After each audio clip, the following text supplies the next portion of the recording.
My name is Myra Spencer. I'm 36, and I've stitched up strangers at 3 in the morning without my hands ever shaking. A year after my divorce, I was finishing a shift near the maternity ward when my ex-mother-in-law spotted me by the elevators. Carol Bishop had a way of smiling that looked like a door closing. She walked right up, smug as Sunday, and said it loud enough for the nurses to hear. Leaving you was the best decision my son ever made. Now he has a baby boy with your best friend. 6 years of being called the broken one, packed into a single breath. I didn't flinch, I just looked at her, calm as a flat line, and said, "Is that what you believe?" 5 minutes later, a man neither she nor my best friend expected walked through that door. And the one name nobody wanted written down was about to be read out loud in a courtroom. Welcome back to Drama Tales Daily, where calm women face loud cruelty and the truth takes its time, but never misses. If a quiet kind of justice is your thing, settle in, drop a comment telling me where you're listening from, and be sure to subscribe. Let's get into it. Let me back up 5 minutes because the smile came before the man did. It was a Thursday near the end of a 12-hour shift, and I was handing off a chart to a night nurse named Theo. The maternity wing sat one hallway over from the emergency department where I worked, and I'd cut through it 100 times without thinking. Carol was there visiting. Of course she was. Paige had delivered 3 weeks earlier, and the whole Bishop side of town had been parading through with balloons and casseroles. I knew that. I'd braced for it.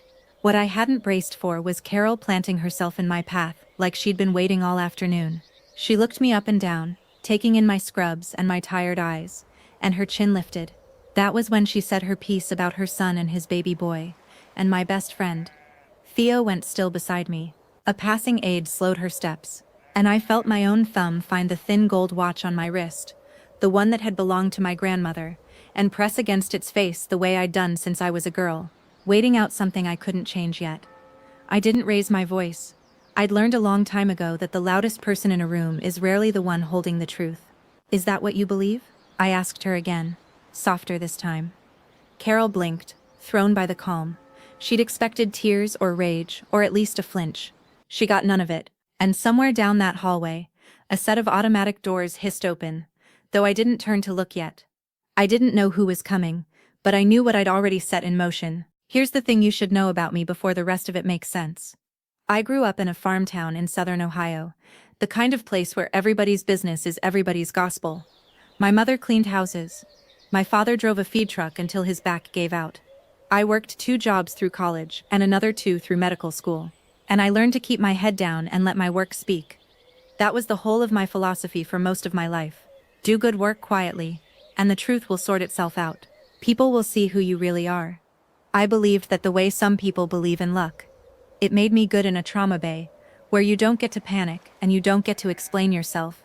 You just fix what's in front of you and move to the next. The smell of the place, that clean cotton and antiseptic smell that clings to everything in a hospital, used to settle me the second I walked in. It meant I was somewhere I was good, somewhere nobody had ever once called me broken. I could run a code, set a shoulder, talk a frightened kid through stitches, all without my pulse climbing. But that same instinct, the one that made me steady under pressure, had a shadow side. I carried things alone. I didn't ask for help. And when people started telling a story about me that wasn't true, I did the worst possible thing a quiet woman can do. I trusted that staying quiet would be enough. If you're still with me, drop a size in the comments if you've ever trusted silence to protect you. Drama Tales Daily brings you stories where the quiet ones finally speak. Hit that subscribe button and turn on notifications so you never miss the moment truth arrives. The hospital was the one place left where nobody dared call me hollow. The rest of my life by then was a different story. I married Mark Bishop when I was 28. He was charming in a way that made strangers feel chosen. He remembered names. He shook hands like he meant it. Half the county would have vouched for him, and for the first few years, so would I. We wanted children. We tried for a long time, and nothing happened. And the not happening sat in our house like a third person at the table. After about 2 years, I did what any doctor would do. I suggested we both get tested. Simple blood work, a basic workup, the kind of thing I ordered for patients all the time.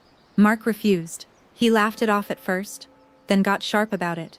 He said, Bishop men didn't have those problems. He wrapped it in a little speech about faith, about how we should leave it in God's hands. I pushed once, I pushed twice, and then I let it go.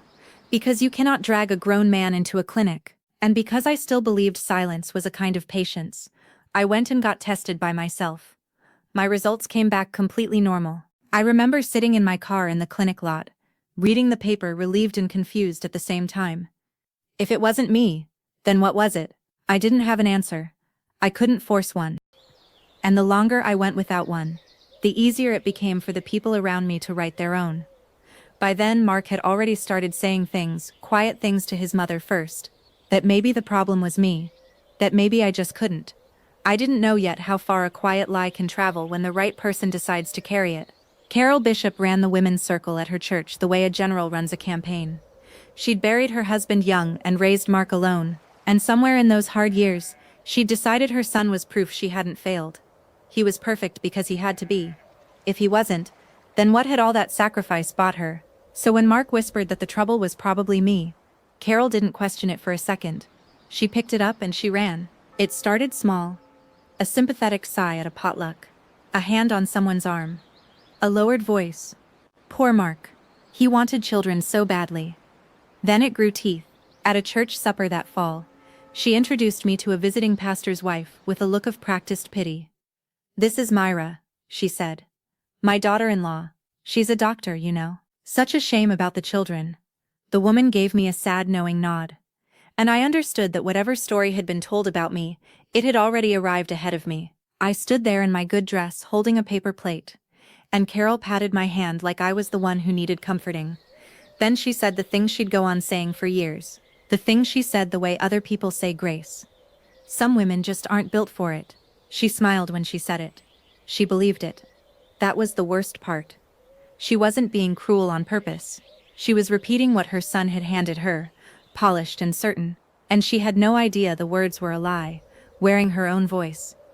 I drove home that night, and didn't say anything to Mark. I should have, but I was still waiting for the truth to sort itself out. Paige Dolan had been my best friend since we were 15. We met in a high school chemistry class, and stayed close through everything that came after. My move away for school, her string of jobs that never quite stuck. 2 states and a dozen years.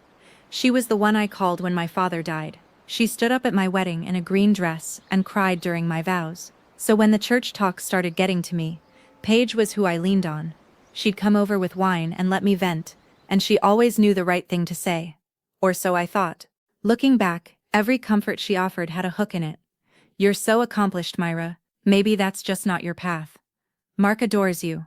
Don't let his mother get in your head. You don't need a baby to be whole." Kind words, all of them. But they always landed on the same bruise. They always reminded me of the thing I supposedly lacked. I didn't notice then how often her eyes drifted to Mark across a room. Or how she'd started knowing things about his schedule that I hadn't told her. I was too busy being grateful to have one person who didn't seem to be judging me. She'd sit on my couch in my own living room and tell me I deserved better. And I'd nod, never once thinking she meant she deserved my life. People like Paige don't take what's yours all at once.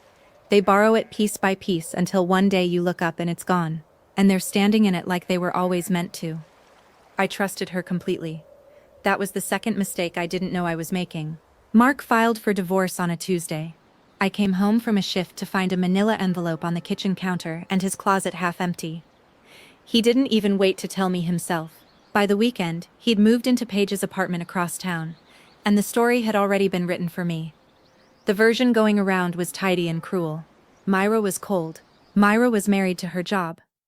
Myra couldn't give him children, and a man wants a family, doesn't he? Carol made sure every pew heard it.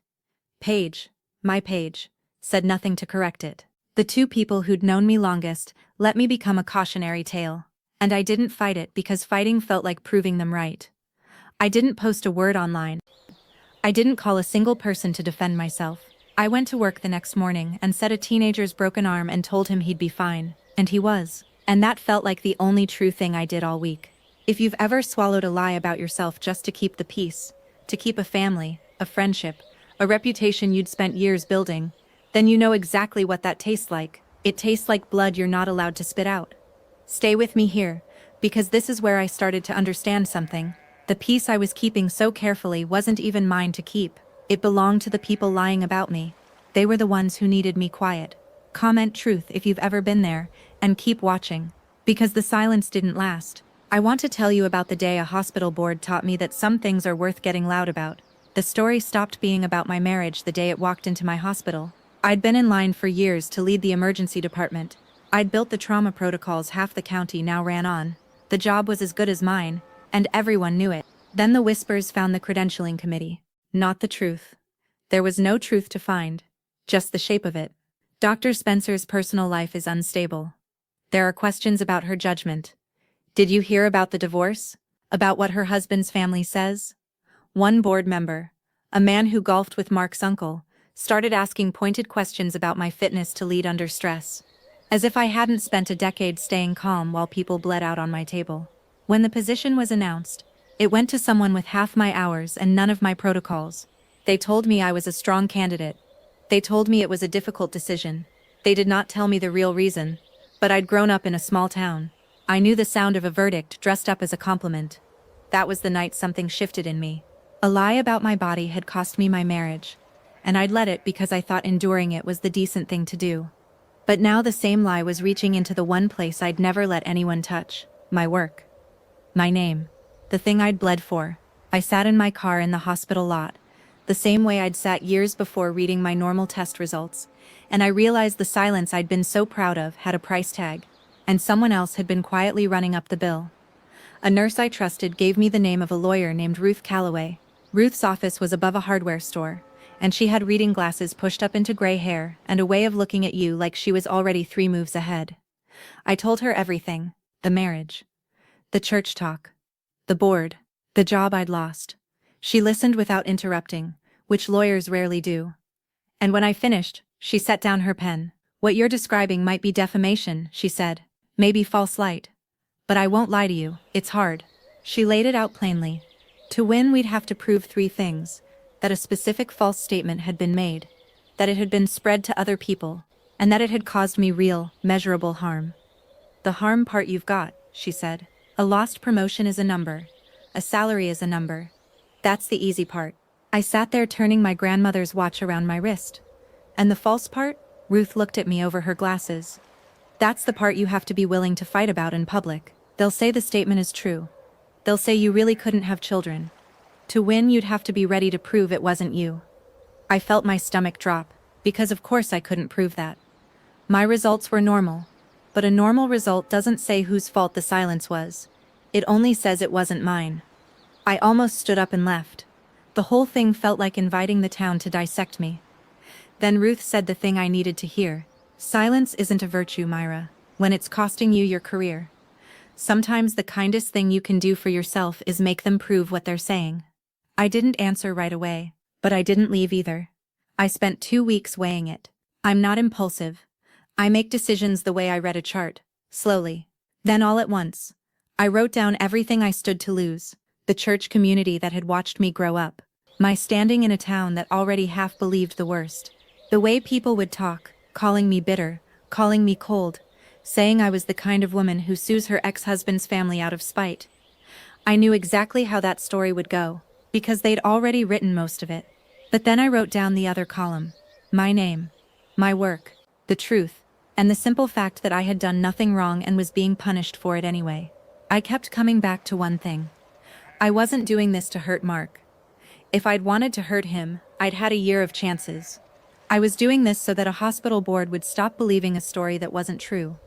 So that the next time my name came up in a room I wasn't in, it came up clean. That was the line I drew, and I drew it on purpose. This wouldn't be revenge. Revenge is loud and hungry, and never satisfied. This would be the truth, said once, in a place where it counted, by someone who'd finally decided she was done carrying a lie that belonged to other people. I called Ruth on a Monday morning before my shift. I told her I was in. Good, she said. Then let's make them say it under oath. I hung up and walked into the trauma bay and had the steadiest day I'd had in a year. Turns out, a made-up mind is its own kind of calm. If a quiet woman finding her spine is your kind of story, hit subscribe so the next part finds you, and tell me in the comments where would you have stopped. Because I almost did twice. Drama Tales Daily. The truth always finds its way. Ruth drafted the complaint over the next few weeks. It named the specific statements, the dates, the witnesses who'd heard them. It laid out the lost promotion, the salary difference, the documented harm to my professional reputation. Reading it was strange. My whole quiet humiliation, organized and numbered, and turned into something with weight.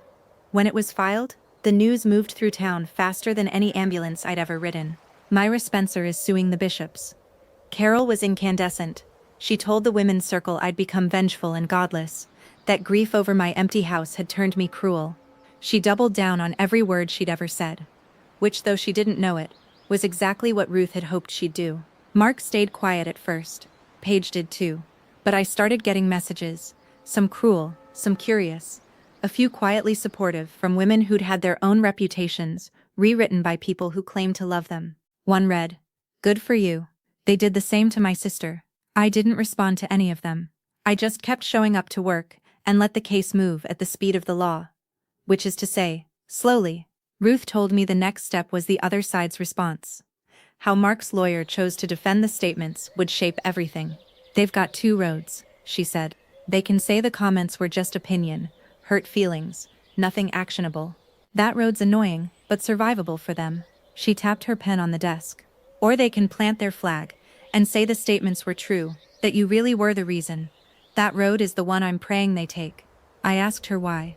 She smiled like a woman who already knew the answer. "Because then they have to prove it, and to prove it, they have to open a door." They took the second road. Of course they did. Mark's lawyer filed a response that planted the flag exactly where Ruth had hoped. Their defense, in plain English, was that the statements about me weren't defamation at all, because they were true. I really had been the reason the marriage produced no children. The fault, they argued on paper, was medical, and it was mine. When Ruth called to tell me, I could hear something close to delight under her steady voice. "They just said the magic words," she told me. "Truth is a defense. But here's what they didn't think through." She let it sit a beat. "To prove the statement is true, to prove you were the infertile one, they'd have to put both of your medical pictures in front of a court. Now I won't oversell it. Reproductive records are about as private as records get, and no judge hands them over lightly. We'd still have to convince the court it's relevant and narrow. But they just argued under oath that the cause was definitely you. They can't make that claim, and then refuse to let anyone look at him. That's the crack. It's not a door swinging open. It's a crack. I can work with a crack." I sat down slowly at my kitchen table. "Meaning?" Ruth said. "They just put Mark's own fertility in play. He spent years hiding behind it was her, by swearing to it in court. He may have handed us the reason to finally ask about him. No promises, but it's the best opening we've had. For 6 years, I'd been the one whose body was up for discussion at potlucks and prayer circles. And in trying to make that official, in trying to win by saying it loud in court, the bishops had done the one thing none of them had ever been willing to do.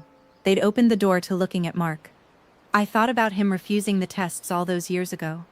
The sharp little speeches, the way the subject had always slammed shut whenever it turned toward him. I didn't say anything to Ruth yet, but a thread I'd buried a long time ago had just twitched, and I felt it move.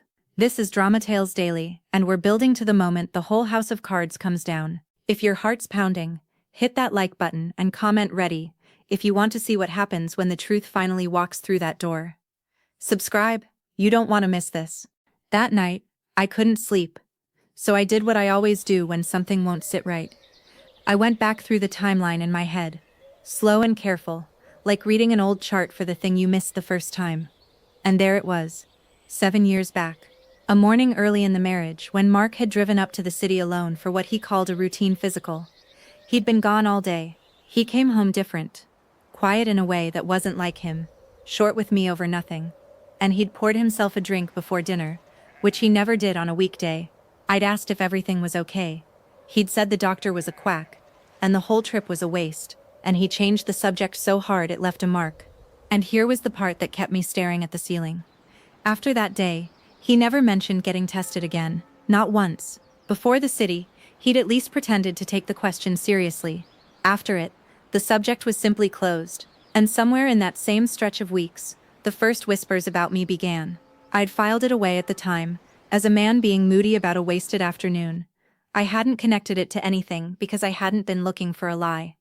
You don't audit the people you love. But now, with Ruth's words still in my ears, that quiet day in the city looked less like a wasted trip and more like the moment something got decided. I didn't have proof. I want to be clear about that.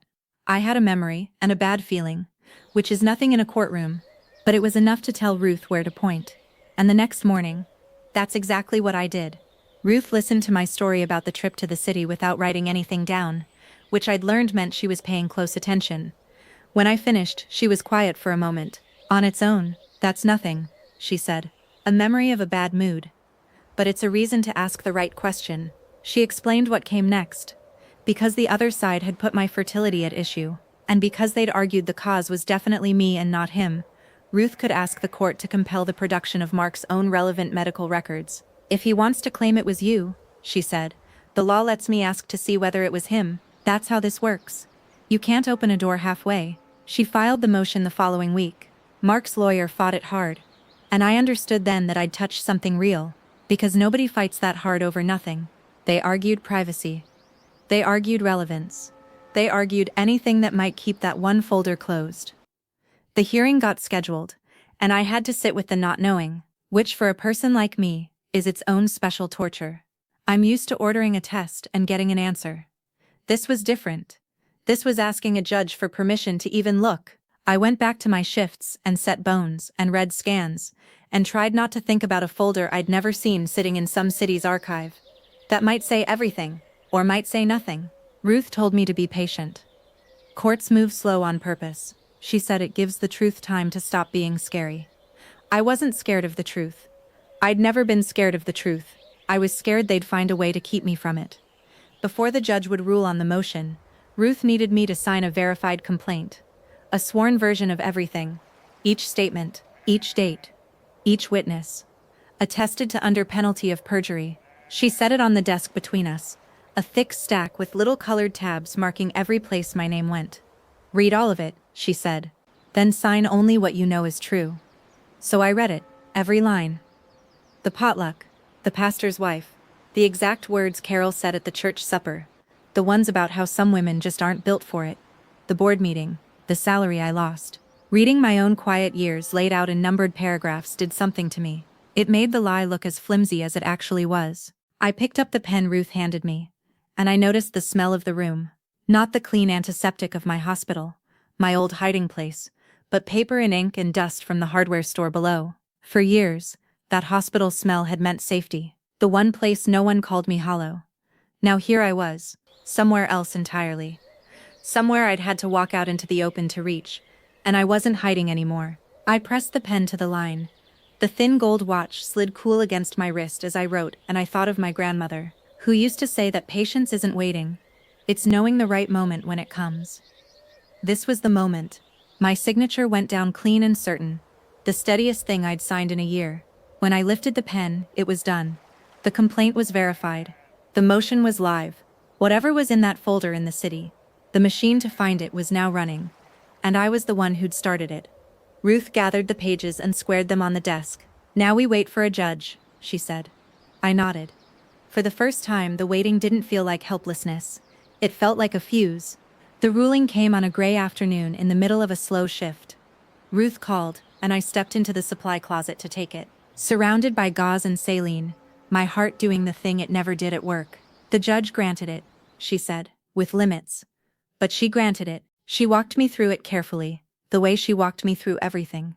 Because the defense had affirmatively claimed the infertility was mine, the court found that Mark's own relevant fertility records had become, in the judge's words, presumptively discoverable, not automatically public. Not a free-for-all.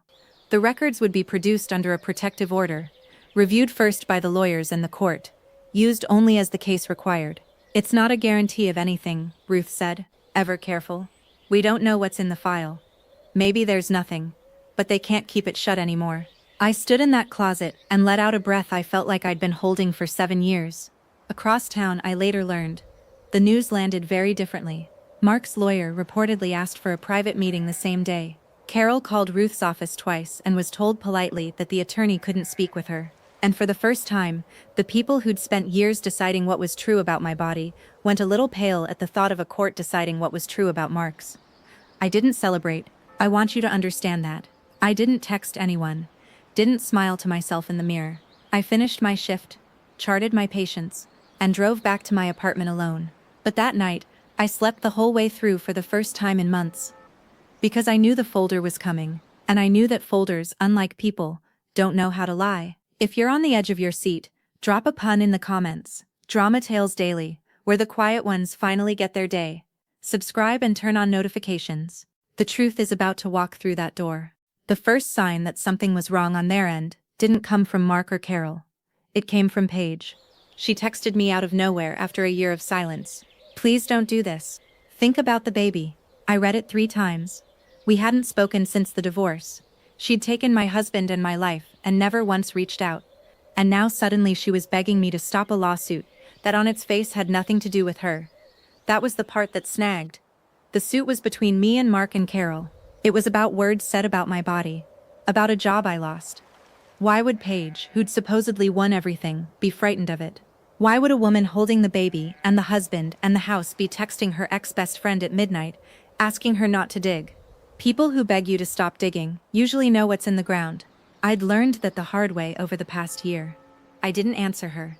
I just sat with the question, turning it over, feeling the shape of something I couldn't see yet. Here's what I'd figured out by then, and what I want you to hear if you've ever been the calm one in a storm.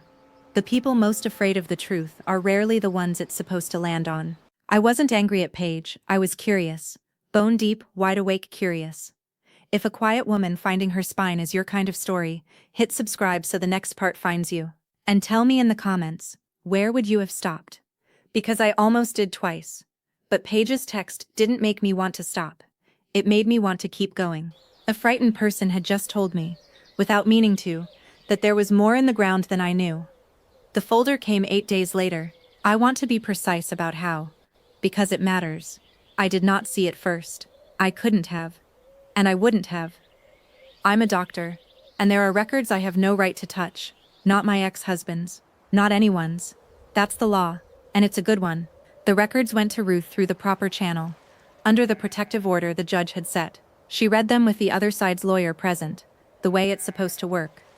Then she called me, and asked me to come to her office, which she'd never done before. I knew before I sat down. She had the careful face people get when they're about to hand you something heavy. 7 years ago, she said, Mark went to a clinic in the city, the one you remembered. She slid a single sheet toward me. Just the line that mattered. The rest blacked out under the court seal. The diagnosis was a word I'd written on charts 100 times. Azoospermia. No measurable sperm. Mark had been told in plain clinical language that he could not father a biological child. 7 years ago. The same week he came home moody, and changed and quietly closed the subject forever. The same stretch of weeks the whispers about me began. I sat very still. Ruth watched me the way you watch a patient after you've told them the scan results. I didn't cry, and I didn't shout.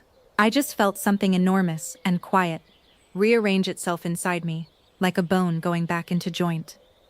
For 6 years, I had been the broken one, the barren one, the shame of the Bishop family.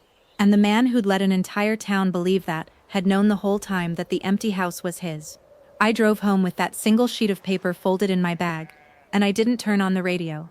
I expected to feel triumphant. I'd braced for that, even worried about it, because I didn't want to become a person who's happy about someone else's ruin. But triumph never came. What came instead was something stranger and sadder. Grief, almost. 6 years of my life had been spent absorbing a wound that was never mine. Every pitying look at church, every some women just aren't built for it. Every night I'd lay awake wondering what was wrong with me, what I'd failed to give, why my body had supposedly betrayed the marriage. All of it had been a story Mark wrote to cover a truth he couldn't face about himself. He'd handed his shame to me, and let me wear it in public for years, and his mother had pinned it on with both hands. I sat in my car in the lot outside my apartment, the way I always seem to end up sitting in cars at the turning points of my life, and I said something out loud to nobody, the same thing I'd said to Carol in that hospital hallway. Is that what you believe? Only now I understood what I'd been asking all along. I'd asked it of a woman so certain I was broken, and the answer, the real answer, had been sitting in a sealed folder in a city an hour away the entire time. I wasn't broken. I never had been. The relief of that didn't arrive like fireworks. It arrived like a long exhale, like the first full breath after months of shallow ones. And underneath it a new question was already rising, one I couldn't push back down. If Mark could not father a child 7 years ago, if the clinic was right, if the diagnosis held, then the baby boy Carol had bragged about in that hallway. The son Mark was parading through the maternity ward. The child he'd left me to go make with my best friend could not be his. The arithmetic was brutal, if not quite simple. A man with that diagnosis almost never fathers a child the natural way. Not impossible in some rare cases, but vanishingly unlikely without treatment. Mark had never sought, which left a contradiction too big to ignore. Either the clinic had been catastrophically wrong, which happens, but rarely, or the baby everyone in town believed was Mark Bishop's son had been fathered by someone else. I wasn't going to pretend I knew which, but I knew it was a question that needed a real answer, not a rumor. And suddenly, Paige's midnight text made horrible perfect sense. Please don't do this. Think about the baby. She wasn't worried about my lawsuit hurting Mark's feelings. She was worried about what a courtroom full of medical records might force into the open. Because Paige knew something the rest of the town didn't. She knew whose baby it actually was. If this twist just knocked the wind out of you, drop a sab in the comments. Drama Tales Daily, where the truth is always bigger than the lie. Subscribe now, because the courtroom finale is coming and you do not want to miss it. I want to be careful here about what I did and didn't do, because it matters to me that I did this right. I did not go digging into the baby's records. I had no right to, and I wouldn't have. The child was innocent in all of this, and I have never once wished that child anything but well. What I had was a contradiction, sitting in plain sight, created entirely by the bishop's own defense. They'd sworn the infertility was mine. The record said it was Mark's, and a healthy baby boy across town said someone was lying about something much bigger than a marriage. I called Ruth. I think there's more in the ground, I told her. She didn't even pause. Then let's let the court find it. Not us. The court. The man who'd walked into the hospital room that day, the one I told you about at the very start, had a name. Daniel Reyes. I didn't know him then. I learned about him the way I learned everything in this story. Slowly, properly, through the channels that don't lie. It turned out that during the months Paige and Mark were getting together, while Mark was still telling the world his wife was the broken one, Paige had been involved with someone else too. Daniel. A quiet man by all accounts, who'd been led to believe the relationship was more than it was. When she chose Mark, Paige had cut Daniel off completely, blocked his number, never told him she was expecting. Never breathed a word about a due date or a hospital. She'd gambled that he'd simply disappear, that he'd never connect the dots. But the timing hadn't sat right with him, and he'd kept asking quiet questions of the few people they'd both known. That very morning, one of them had let the hospital and the date slip. So he came to see the child he suspected was his. And the moment he stepped through that door, the one person she'd been so sure would never find her, Paige's face drained of every drop of color. That's the picture I want you to hold. Carol, smug by the elevators, certain her son's perfect life had proven me worthless. And 5 steps behind her, walking into the maternity room, the living proof that the perfect life was built on the same kind of lie they'd buried me under for years. I didn't engineer that moment. I didn't even understand it when it happened. I just smiled at Carol and asked if that was really what she believed. And then a door opened, and a stranger walked through it, and a whole house of lies started quietly coming down without my lifting a hand. Daniel, it would turn out, had questions a court could answer. And in a town where everyone had been so sure they knew the truth about my body, the truth about everyone else's was about to get its day. Mark knew. That's the thing I keep coming back to. The thing that turns this from sad to unforgivable. He'd known for 7 years that he couldn't father a child. So when Paige got pregnant, he knew with absolute certainty that the baby wasn't his. And he took it anyway. He stood up in front of his mother and his church and his whole small world and let them believe he'd made a son. The son his barren first wife had failed to give him. He used a child that wasn't his to complete the story that had destroyed me. Think about the nerve of that. The cruelty isn't even the affair or the lie about my body, though those are bad enough. It's that he looked at a baby he knew couldn't be his, and saw first and foremost a prop. Proof of his manhood. The final period at the end of the sentence he'd been writing about me for years. I tried honestly to find some sympathy for him. I'm not a hard person by nature. But every time I reached for it, I hit that same wall. He'd had 100 chances to tell the truth, and quietly let me go. Instead, he'd built a monument to a lie, and put a real child on top of it. When Ruth told me Mark's lawyer had gone quiet, no more motions, no more fight, just a request to discuss resolving the matter. I understood why. Mark wasn't afraid of losing the lawsuit anymore. He was afraid of what the lawsuit would say out loud in front of everyone about the son he'd been showing off. He'd spent 7 years controlling the story. And for the first time, the story was about to get away from him completely. If your blood is boiling right now, drop a fleck in the comments. Drama Tales Daily, where liars finally face the music. Subscribe and stay tuned, because the courtroom finale is NX. Carol came to see me before the hearing. She showed up at my apartment on a Sunday in her church clothes. And I almost didn't open the door. When I did, she looked older than I remembered. Smaller. She didn't apologize. I want to be honest about that, because for a moment, I thought she might. She stood in my doorway and asked me, in a voice with a crack running through it, to drop the suit. Not for Mark, she said. For the family. For the baby. For the name. And as she spoke, I saw something I hadn't expected to see. I saw a woman who'd been lied to by her own son for 7 years. A widow who'd poured everything she had into one boy and built her whole self around the certainty that he was good. She hadn't spread those cruel words because she was evil. She'd spread them because Mark had handed them to her, polished and certain, and she had loved him too much to ever doubt him. For one breath, standing in my own doorway, I felt for her. She was human. She'd been used, too, but then she said it again. The line she'd carried for years, except this time it came out as a plea, instead of a pronouncement. Some women just aren't built for it, Myra.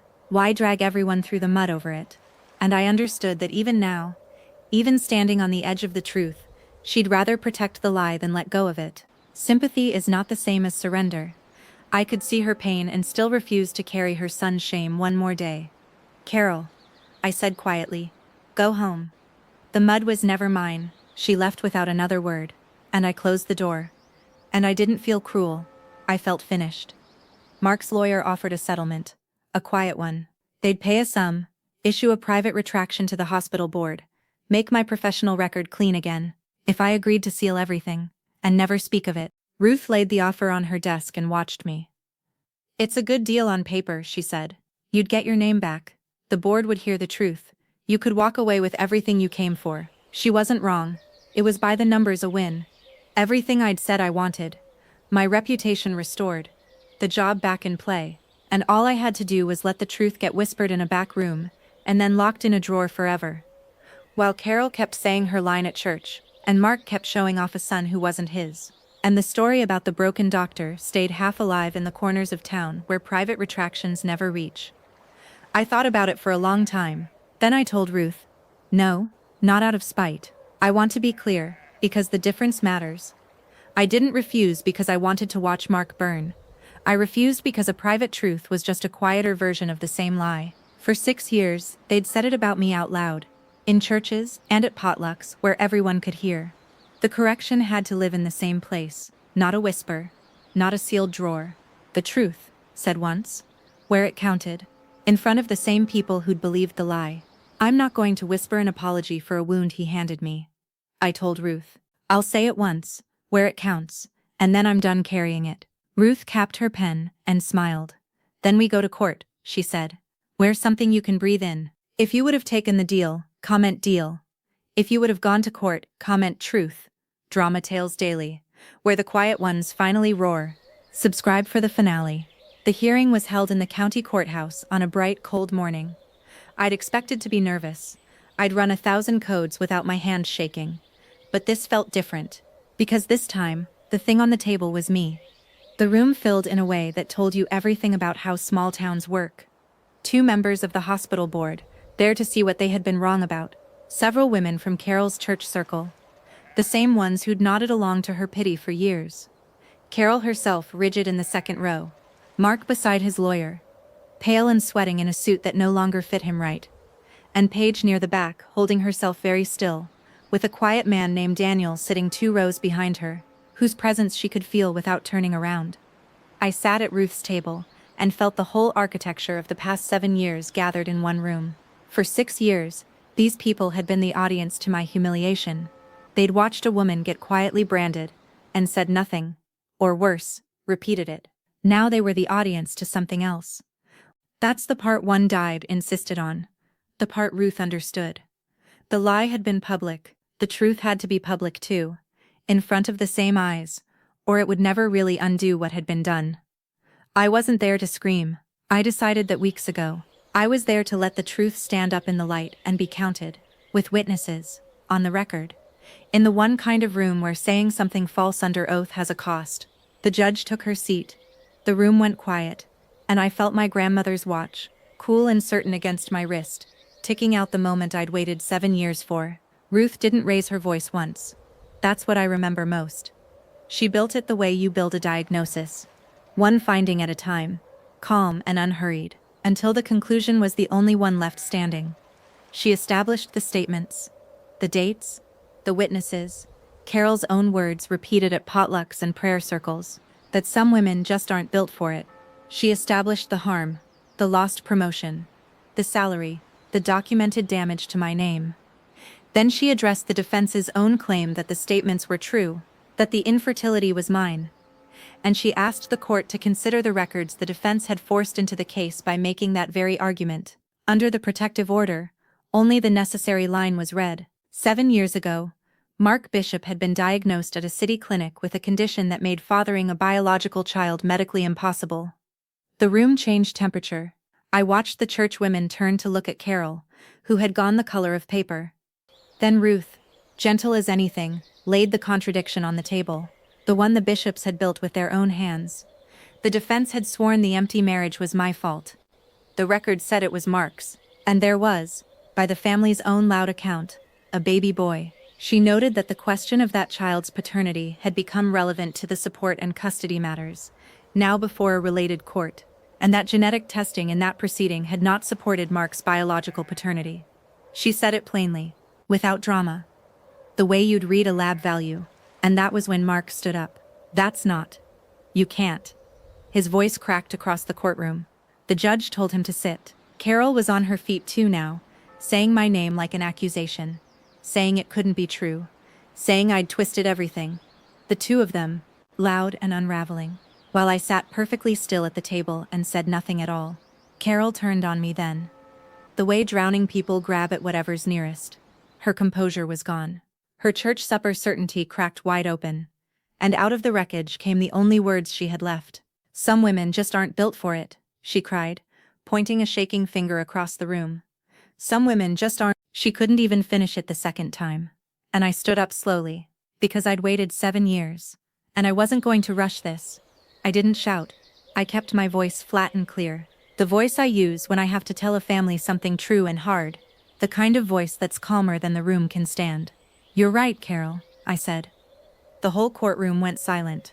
You're exactly right. One person in this marriage was never built to have children. I let that sit. I looked at Mark. Then back at his mother. The file only ever had his name on it. Somewhere in the back of my mind, a hymn was playing. The one from my wedding. The one Carol had picked. The one that had floated through that church the day I married into all of this. It had meant one thing then. It meant the exact opposite now. Carol's hand dropped. Mark had his face in his hands. And the women from the church circle, the ones who'd nodded along to my ruin for years, sat there with the truth finally settling over them, rearranging everything they thought they'd known. I wasn't built wrong. I'd never been built wrong.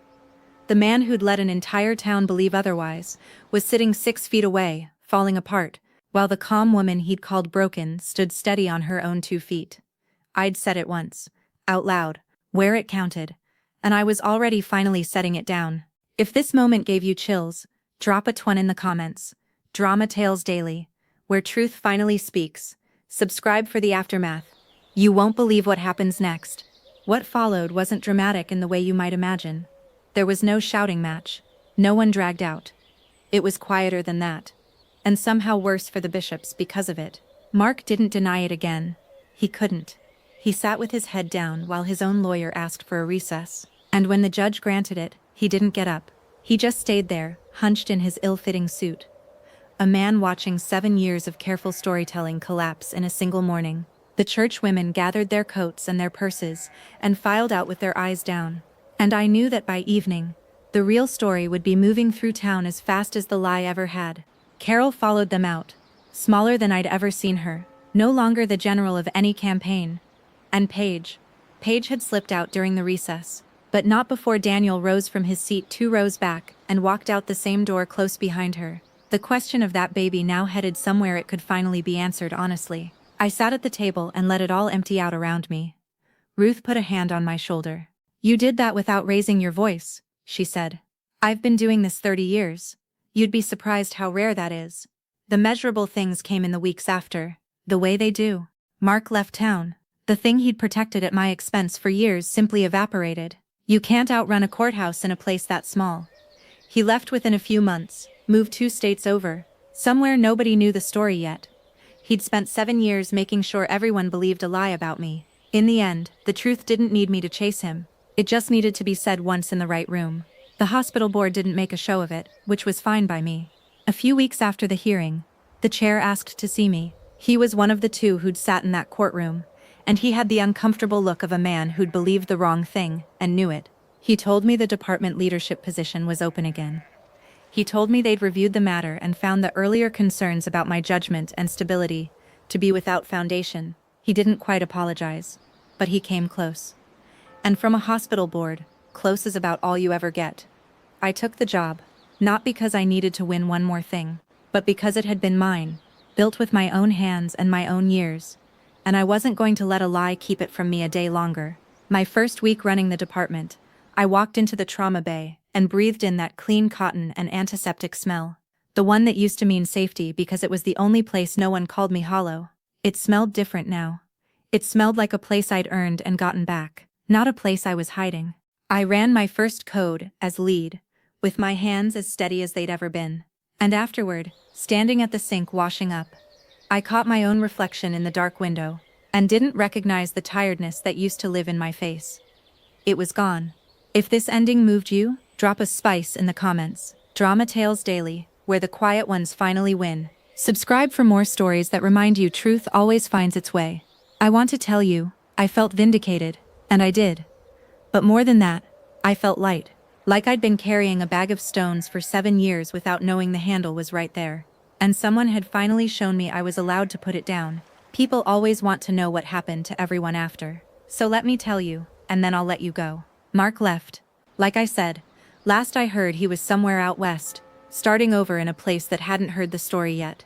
I don't wish him harm. I don't wish him much of anything anymore, which is its own kind of freedom. Carol lost the thing she'd built her whole self around. Not because I took it from her. I never said a word against her at that church, but because the truth about her son was simply too big to keep out of a town that size. The women's circle she'd ruled for 30 years quietly moved on without her. I heard she stopped going. I felt a small, real sadness about that. The sadness you feel for someone who chose the lie right up until it took everything. Paige and Daniel worked out the matter of the baby through the courts. The proper way. And I hope for that child's sake they found something steady on the other side of it. That little boy didn't ask for any of this. Paige and I never spoke again. Some friendships don't break. They just turn out never to have been what you thought. And you set them down with the rest. As for me, I kept the job. Kept the apartment. Kept the watch on my wrist. I didn't file anything more. I'd gotten what I came for. My name was clean, and the truth was standing up on its own. And that was enough. There was one more thing I did, and then I was done. I wrote Carol a short note. Not a long one. Not an angry one. I'd thought about her standing in my doorway in her church clothes. A woman who'd been lied to by her own son, and chose the lie anyway. And I found I didn't want to carry any anger toward her into the rest of my life. Anger is just one more bag of stones. So I kept it simple. I won't carry your son's lie anymore. I wrote, you shouldn't either. That was all. I didn't expect a reply, and I didn't get one. But writing it closed something. I slid my grandmother's watch off my wrist that night, and held it for a minute, thinking about what she used to say. That patience isn't waiting. It's knowing the right moment when it comes. I'd waited 7 years for the right moment. It had come. And I'd met it. And now the time that watch had been counting wasn't borrowed against some future reckoning anymore. It was just mine, the whole quiet rest of my life. Finally entirely mine. If you take one thing from my story, let it be this. The truth doesn't shout, and it doesn't chase. It just waits, patient as a watch, for the day someone finally stops being afraid and asks the right question out loud. That's my story. 6 years of a name that was never mine. And one quiet question that brought the whole thing down. If you've ever been told you were the broken one, let this be your sign to stop carrying it. Tell your truth where it counts, and then set it down. If this reached you, share it with someone who needs to hear it tonight. Drop a comment, hit subscribe, and I'll see you in the next one. This is Drama Tales Daily. See you in the next story.